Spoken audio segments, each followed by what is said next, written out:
अस्सलाम वालेकुम दोस्तों, पैगामी परवाज़ चैनल में आप लोगों का एक बार फिर से खैर मुक़दम है।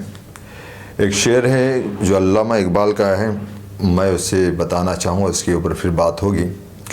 पैगामी परवाज़ चैनल पर शेर शायरी की लड़ियाँ, कहानियों की झुरमट और कुछ फिल्मों की दास्तानें वग़ैरह बताई जाती हैं, और इस चैनल पे आपको जो बताया जाएगा शेर व शायरी के मुतालिक बताया जाएगा। उसमें से एक अहम शेर जो आला दर्जे के माने जाने शायर अल्लामा इकबाल का वो शेर है, बताना चाहूँगा, उसके ऊपर बात होगी। वो शेर यूँ है: न समझोगे तो मिट जाओगे ऐ हिंदुस्तान वालों, न समझोगे तो मिट जाओगे ऐ हिंदुस्तान वालों, तुम्हारी दास्तां तक भी ना होगी दास्तानों में, तुम्हारी दास्तां तक भी ना होगी दास्तानों में।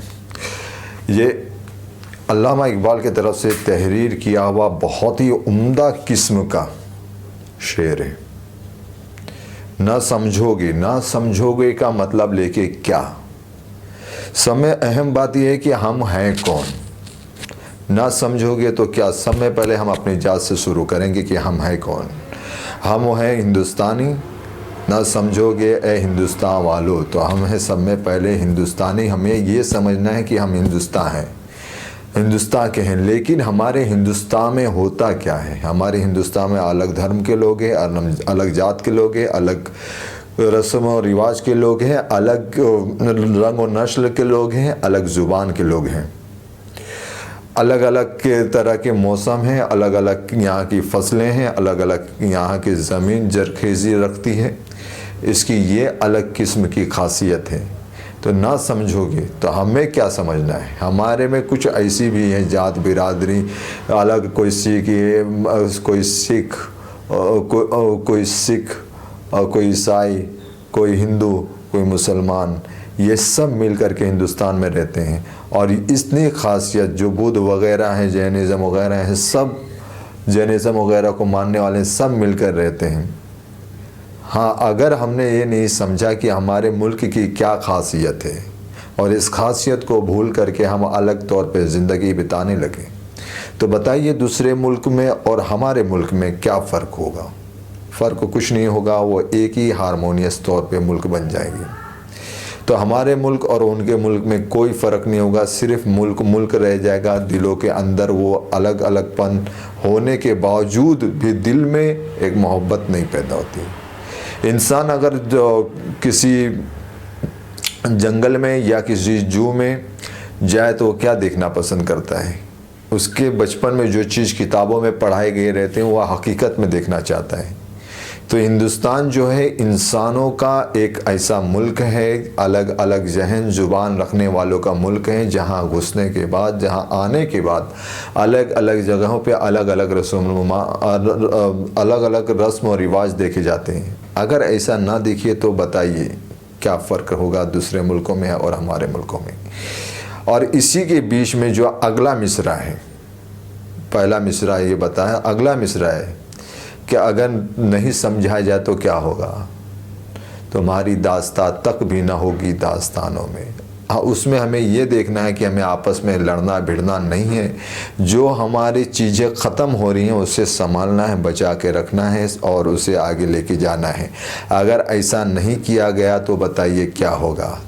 परेशानी होगी, जंग होगी, और जब जंग होगी तो हमारे जो कल्चर हैं, जो चीज़ जिसके वजह से हम अपने शान बान वगैरह बना के रखें, उसके अंदर सब में बड़ी प्रॉब्लम क्रिएट होगी।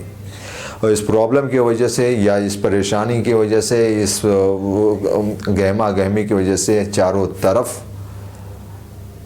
परेशानियों का ही आलम होगा।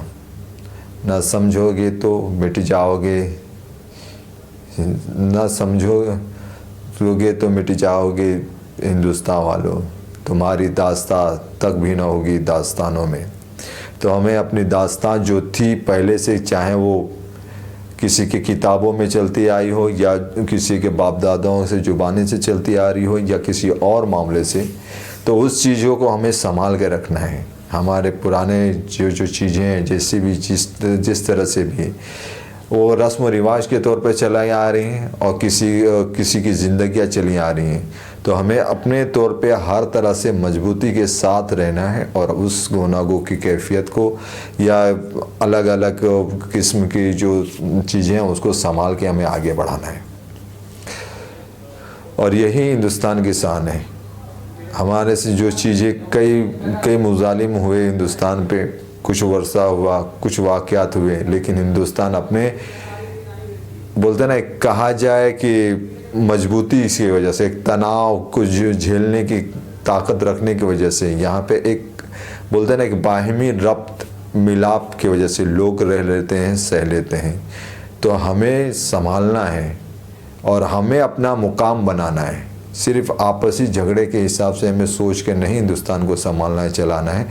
अपना मुकाम बनाने के हिसाब से हमें चलाना है कि देखिए हमारा मुल्क है, हमारे मुल्क में अलग रस्म और रिवाज और कल्चर के लोग रहते हैं। इस हिसाब से हमारे मुल्क की तरक्कियाँ भी बुलंदी पे जाना चाहिए और उसके हर काम को बुलंदी पे होना चाहिए। वरना जिस तरह से आज के ज़ुबान में कहते हैं सुपर पावर, तो सुपर पावर के हिसाब से हमें भी अपने कदमों को आगे जमा के रखना चाहिए, वरना दास्तां तक भी ना होगी दास्तानों में। तुम्हारी दास्तां तक न होगी, तुम्हारी दास्तां तक न होगी दास्तानों में। कुछ अगला मिसरा यूँ है। तो हमें उस तरफ ध्यान रखते हुए अपना मुकाम बनाते हुए ऊपर की तरफ जाना है, न कि तनज़्ज़ुल या जावाल की तरफ जाना है। मुझे उम्मीद है कि ये शेर के हिसाब से आपको ये बात समझ में आ गई होगी, पसंद आ गई होगी। ये अल्लामा इकबाल की तरफ से तहरीर कुर्दा शेर था और उनके जो शेर रहते हैं आला मियार के रहते हैं। बहुत बहुत शुक्रिया, आपका खैर मकदम था पैगामी परवाज में। पसंद आए तो चैनल सब्सक्राइब ज़रूर कीजिएगा। बहुत बहुत शुक्रिया, थैंक यू।